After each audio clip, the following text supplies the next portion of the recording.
ಸ್ವಾಸ್ಥ್ಯಾಯು ಪಾರಂಪರಿಕ ಆಯುರ್ವೇದ ಮೂಲಿಕಾ ಪರಿಚಯ ಕಾರ್ಯಕ್ರಮಕ್ಕೆ ಎಲ್ಲ ವೀಕ್ಷಕರಿಗೂ ಕೂಡ ಸ್ವಾಗತ. ನಾನು ನಿಮ್ಮ ಗುಡಿಬಂಡೆ ಫಯಾಜ್ ಅಹ್ಮದ್. ಹಿಂದಿನ ಬಹಳಷ್ಟು ಎಪಿಸೋಡ್ಗಳಲ್ಲಿ ನಾವು ಗಿಡಮೂಲಿಕೆಗಳ ಕುರಿತಾದಂತಹ ಮಹತ್ತರವಾದಂತಹ ವಿಷಯಗಳನ್ನು ತಿಳಿತಾನೆ ಬರ್ತಾ ಇದ್ದೀವಿ. ಯಾಕಂತಂದರೆ ಆಯುರ್ವೇದ ಆಳಕ್ಕೆ ಇಳಿತಾ ಇಳಿತಾ ಇಳಿತಾ ಇದು ಎಷ್ಟು ಮಾನವ ಜೀವನದಲ್ಲಿ ಮಿಳಿತವಾಗಿದೆ ಅಂತಂದರೆ ನಿಜಕ್ಕೂ ಕೂಡ ಮಾನವ ಜೀವನದ ಒಂದು ಅವಿಭಾಜ್ಯ ಅಂಗವೇ ಆಗಿದೆ ಇದು ಅನ್ನೋದರಲ್ಲಿ ಯಾವುದೇ ರೀತಿಯ ತಪ್ಪಿಲ್ಲ ಅಂತಂದು ಹೇಳಬಹುದು.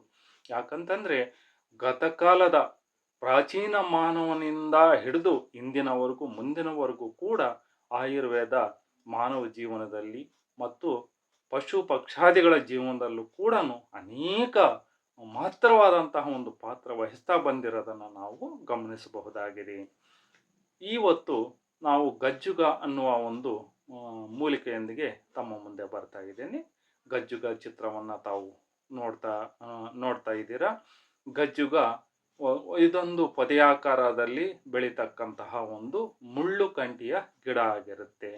ಎಲ್ಲ ಕಡೆ ಕೂಡ ಇದು ಬೇಲಿಗಳಲ್ಲಿ, ಹೊಲ ಗದ್ದೆಗಳ ಒಂದು ಇದರಲ್ಲಿ ಮತ್ತು ಕುರುಚಲು ಕಾಡುಗಳಲ್ಲಿ, ಬೆಟ್ಟ ಗುಡ್ಡಗಳಲ್ಲಿ ಕಂಡು ಬರುತ್ತೆ. ಹಳ್ಳಿಗಾಡಿನ ಜನ ಇದನ್ನು ಬಹಳಷ್ಟು ಕೂಡ ನೋಡಿರ್ತಾರೆ. ಯಾಕಂತಂದರೆ ಗೋಲಿ ಆಟದ ಜೊತೆಗೆ ಗಜ್ಜುಗ ಕೂಡ ಸೇರಿ ಮಕ್ಕಳು ಆಡೋದನ್ನು ನಾವು ಗ್ರಾಮೀಣ ಭಾಗದಲ್ಲಿ ನೋಡಬಹುದು. ಆದ್ದರಿಂದ ಗ್ರಾಮೀಣ ಜನತೆಗೆ ಗಜ್ಜುಗ ಚಿರಪರಿಚಿತವೇ ಆಗಿರುತ್ತೆ. ಇನ್ನು ಪಟ್ಟಣ ಅಥವಾ ನಾಗರಿಕ ಜನಾಂಗಕ್ಕೆ ಇದು ಸ್ವಲ್ಪ ದೂರವೇ ಆಗಿರಬಹುದು.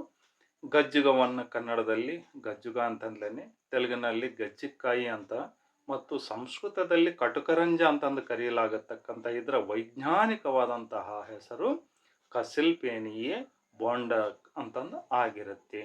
ಬನ್ನಿ, ಯಾವ ಯಾವ ಕಾಯಿಲೆಗಳಿಗೆ ಇದನ್ನು ಬಳಸಲಾಗತ್ತೆ ಅನ್ನೋದನ್ನು ನಾವು ನೋಡೋದಾದರೆ, ಗಾಯಗಳಿಗೆ, ಜೇಡ ಕಡಿತಕ್ಕೆ, ಮೂತ್ರ ಕಟ್ಟಿದರೆ, ಗಂಟಲು ಬಾವು, ಹೊಟ್ಟೆ ನೋವು, ತಲೆನೋವು, ಕಾಮಾಲೆ, ರಕ್ತಹೀನತೆ, ತೊನ್ನು, ವಾಂತಿ ಮುಂತಾದಂತಹ ಅನೇಕ ಕಾಯಿಲೆಗಳಿಗೆ ಇದನ್ನು ಬಳಸಲಾಗತ್ತೆ.